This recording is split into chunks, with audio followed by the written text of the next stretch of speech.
Members of Congress, I have the high privilege and the distinct honor of presenting to you His Excellency Benjamin Netanyahu, Prime Minister of Israel. Today on TimesCast, Israeli Prime Minister Netanyahu addresses a joint session of Congress for the second time. I remember him saying very toughly things that he probably would not be able to say today. There will never be such a redivision of Jerusalem. Never. And West Bank settlers stand firm, saying they'll never give up their land. There's no way that we are going to give this land over.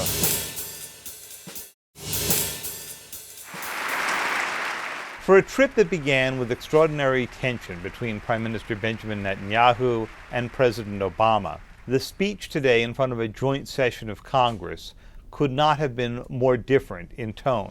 You've been very generous in giving us tools to do the job of defending Israel on our own. Thank you all, and thank you, President Obama. There was also a tone of humor as Prime Minister Netanyahu recalled his earlier days in Washington, both as a young diplomat and as a friend of Joe Biden, the vice president who was sitting right behind him. Do you remember the time that we were the new kids in town?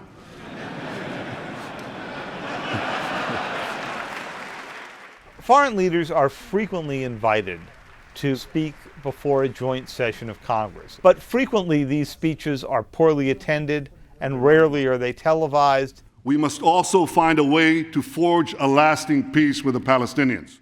When it came to describing Israel's position in the conflict with the Palestinians, there was no real movement of any kind. The Prime Minister said he would be generous in negotiations, but said that those negotiations had to begin with the Palestinians admitting that Israel had a right to exist, something he knows would be nearly impossible for Hamas. And the Prime Minister said once again that Israel could not live with the pre-1967 borders, and that there was no way that the right of return for Palestinians would happen inside what ultimately becomes the new boundaries of Israel and of Palestine. So on those issues, he gave very little ground.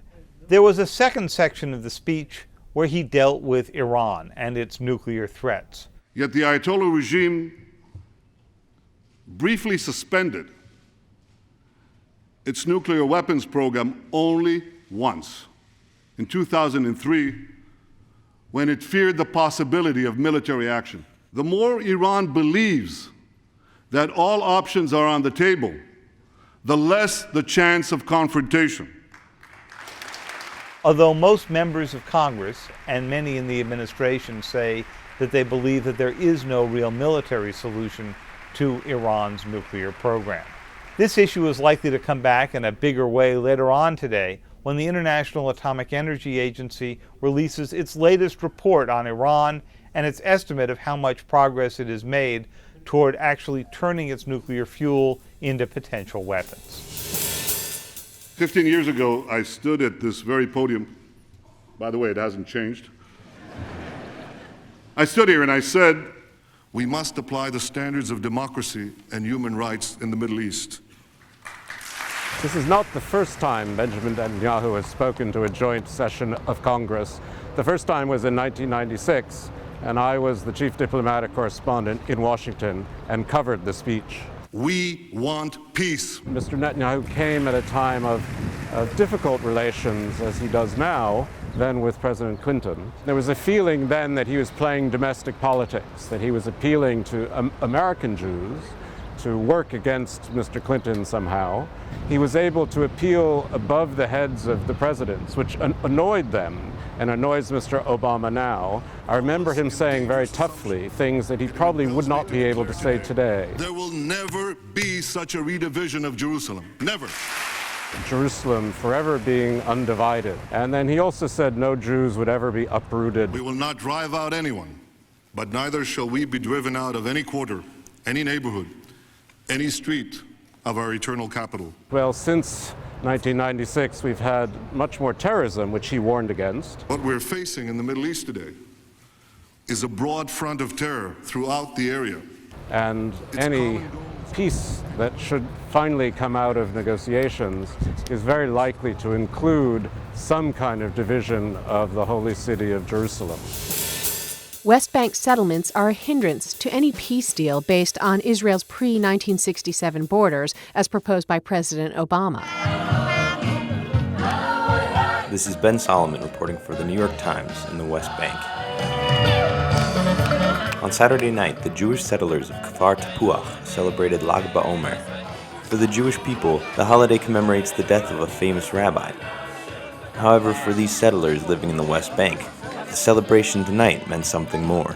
Today is a special feeling in the air because of the remarks of American President Obama. And this is the area that President Obama is advising Israel to give over to establish an Arab country. Our response to him is that we are alive and well, and we have no intention of giving this land over to any other people. Following Obama's statements on Israel's pre-1967 borders last Thursday and his reaffirmation in a speech to AIPAC on Sunday, many Israelis have reacted with anger and frustration. However, here, roughly 15 miles past the separation barrier, the residents light holiday bonfires, a Jewish tradition, and assert no matter what any American president says, they're not leaving.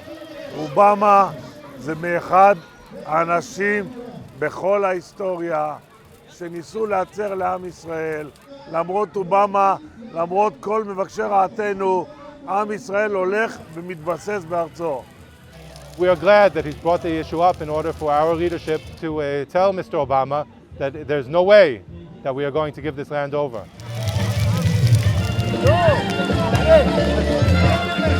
We feel sorry for the American people who have elected a president who is so foolish to make remarks that are so irresponsible and so detached from reality.